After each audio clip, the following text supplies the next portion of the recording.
Welcome back to Conversation to Close. This is Sean, and today I want to go over some basics. I get these questions a lot, and sometimes I forget that even though a lot of you are doing next level type deals, creative financing, subject to wrap, etc., you still may not know the basics.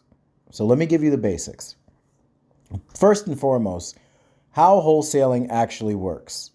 Okay, everyone knows you find a seller, you get the deal under contract, you find a buyer, yada, yada, yada. But they never really go into what that actually means. So here's what it means. However you're doing it, driving for dollars, VA calls, PPC leads, deal machine, deal sniper, whatever you're doing, once you find someone, that's the seller, okay, for your subject property. And then again, whatever deal you're doing, whether it be cash, creative, sub to, whatever, you're going to get that property under contract for a price that you and the seller agree on. And if it's creative financing, it's going to have certain terms attached to it. So what I want to do is I want to go over some of these terms. The first one, let's say you're dealing with a subject to. First of all, subject to means that they have a mortgage. So here's the information that you're going to need. You're going to need the mortgage balance, how much they owe. You're going to need their PITI, which stands for principal, interest, taxes, and insurance. It's a fancy way of saying, what's your monthly payment? You're going to need to know their interest rate. And then you're going to have to figure out what the down payment or cash to seller is. Okay? Another thing, EMD. EMD stands for earnest money deposit. That means that once the deal is under contract, the buyer is going to put up X amount of dollars as a deposit. That's the EMD. Basically telling the seller, hey, I'm serious, here's a deposit, and if anything happens on my end after the inspection period, you get to keep my deposit. That pays for your time that we spent working this deal, if it doesn't go through. If it does go through, that deposit gets applied to the total purchase price. Down payment, that's how much money you're giving them at closing. For example, let's say they want to sell their property for $100,000 and you negotiate a 10% down payment. That means that at closing, they're going to receive $10,000 cash. And then whatever you negotiated on for monthly payments, that's what they'll receive monthly. Okay? All right, how does your assignment fee work? So a lot of people get confused when it's not a cash deal. Cash deal is very simple. You purchase the property under contract for $100,000. You sell it to an investor for $110,000. It's real easy. But a lot of people get confused on creative financing deals. They say, Sean, where does my assignment come from? It comes from the down payment.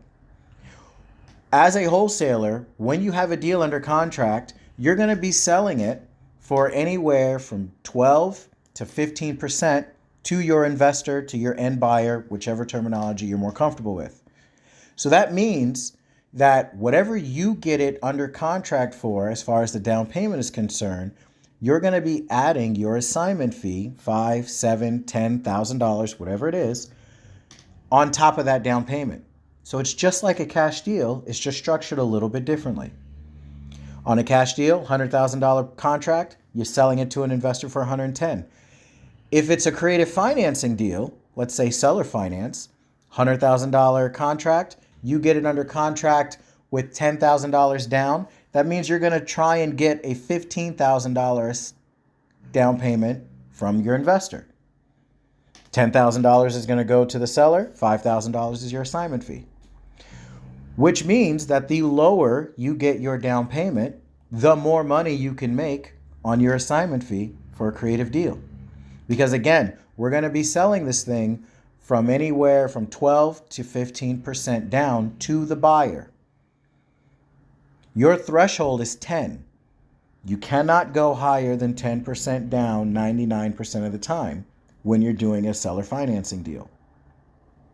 So if you get it for 10, we're going to try and sell it for 15. Sean, why are we trying to sell it for more? Because investors come to you as a wholesaler for a deal. If they're going to go and pay normal prices, they can just go to a bank. A bank is going to charge 20% down. So it's a deal if they get it from us at 0% down, or at 10% down, or at 15% down, but no higher than 15%. because then it's not really a deal anymore. There are some cases where you can go higher than 15% down. I wouldn't even focus on trying to figure out what those situations are, especially if you're using Deal Sniper. If you're using Deal Sniper, there are almost unlimited leads for you to put offers on. You don't have to worry about the ones where, oh, I want to go higher than 15%. Just find another deal out there where you can go 10% or less. There's so many out there, just pick. Here's another thing that people tend to not realize when they're underwriting a creative deal. Going back to seller finance, you have to know what their taxes and insurance are, and you also have to know if there's an HOA. You also have to know if there is an HOA, which is a homeowners association. If there is an HOA, do they allow tenants? Do they allow long and short-term tenants to be residents of that HOA? Because here's the deal. If you have a deal under contract that has an HOA, but the HOA does not allow short-term or long-term tenants, no buyer's going to want it. Not a buy and hold buyer. You're going to have to look for something like a homestead buyer. Someone who doesn't care about renting the property out because they're going to live in it. But most of the time, you want to stay away from deals where the HOA doesn't allow tenants. Now, it's okay if they allow long-term tenants, but not short-term tenants. That's common. But they have to allow one of them. Here's another one, cash-on-cash return. When you're looking at a creative deal, subject to seller finance, hybrid, or everything in between, you really want to focus on what the cash-on-cash return is. If you're looking for a long-term rental, cash-on-cash return should be no less than 10%. If you're looking at it as a short-term rental, the cash-on-cash return should be no less than 12%. That is your bare minimum. And here's what affects the cash-on-cash return the most. How much will the property rent for versus how much you negotiate to give to the seller on monthly payments. Down payment plays a little bit of a factor, but not as much as the monthly payment and the LTR. That's another one. LTR, STR, MTR. Long-term rental rate, short-term rental rate, mid-term rental rate. Long-term just means a normal tenant like you're used to. Short-term, that's an Airbnb. Mid-term, think of it like a furnished apartment that a traveling nurse needs to stay in for 3 to 6 months because they were transferred to a hospital temporarily. That's when a mid-term rental would come into place. Traveling teachers, things like that. Traveling professionals. Property's already furnished, it's real nice, looks good, and you rent it out per room. And the last thing that I want to touch on are deals that actually work versus deals that don't work. And I'm not going to get in too deep into it, but if you come across a deal where the seller doesn't want creative financing and that's your strategy, move on to the next deal. Because I see a lot of people, they'll send me a message from a realtor or a homeowner, and the message will say something along the lines of, hey, not interested in creative financing, in seller financing, cash only.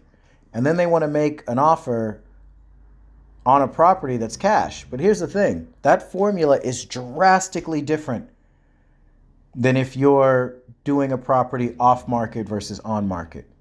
So if the property is on market and you want to do cash for some reason, here's your formula. 60% of what it's listed for, not the ARV, what it's listed for, minus your rehab estimate, minus your assignment fee. That's your MAO. MAO stands for max allowable offer. That's the most you can offer them for a cash deal for an on-market property. I do not care what the ARV is. Because here's the thing. Investors set up what's called a cart with realtors in areas that they're interested in.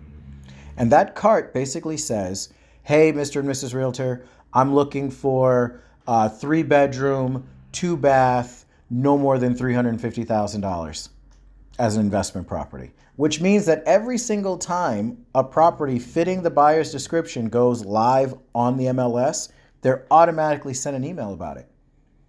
So if a property is on market and you're like, oh, the ARV is $200,000 more than what they're listing it for. This is a great deal. No, it's not. You must be missing something, because every investor in that market saw that property the moment it went online, and they passed on it. They ran the same ARV, they looked at the numbers, and they're not interested. So if they're not going to be interested at its current price, you have to get it for a drastic discount in order for them to be interested as a wholesale deal. In my opinion, if the house is on market, offer creative. If creative doesn't work, move on to another house on market. There are hundreds of thousands of houses on market right now that you can make offers on. And there's a giant percentage of those hundreds of thousands of properties that will absolutely take a creative deal. Stop trying to make deals fit. Go for low-hanging fruit and just move on to the next. I see a lot of people trying to make deals fit just because someone responded to them and said, yeah, we can negotiate, but I want X, Y, and Z. If it doesn't fit the deal, it doesn't matter if you get it under contract anyway, because you're not going to be able to sell it. So just focus on people that are willing to negotiate under seller finance if that's the strategy you're working with. If you have any other questions, drop them below. I'll make another video to answer. Don't forget to like, comment, and subscribe. Have a great rest of your day.